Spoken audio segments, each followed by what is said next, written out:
জগদীশ বাসুনিয়ার কাছে নিশীথ প্রামাণিকের হারে পণ ভাঙলেন রবীন্দ্রনাথ ঘোষ। পোলাও, মুরগির মাংস, কাতলা মাছ সহযোগে মধ্যাহ্ন ভোজ সেরেছেন। কোচবিহার পুরসভার চেয়ারম্যান রবীন্দ্রনাথ ঘোষ 13ই মার্চ প্রতিজ্ঞা করেছিলেন লোকসভা ভোটে বিজেপি প্রার্থী নিশীথ প্রামাণিকের বিরুদ্ধে দলীয় প্রার্থী জগদীশ বর্মা বসুনিয়া জিতলে তা হলেই তিনি মৎস্য মুখ করবেন। নিশীথ প্রামাণিকের হারে খুশি রবীন্দ্রনাথ ঘোষকে ঘটা করে আমিষ খাওয়ালেন তৃণমূলের বিধায়ক উদয়ন গুহ, কোচবিহারের সাংসদ জগদীশ বর্মা বাসুনিয়া।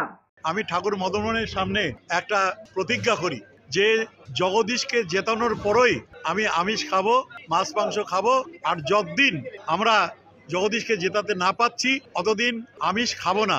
আজকে জেলার সমস্ত স্তরের কর্মীরা, নেতারা এসছেন, তাদের সামনে নেতৃত্বের হাত দিয়ে আমি মাছ গ্রহণ করলাম। এখন থেকে আমি মাছটা খেতে পারবো।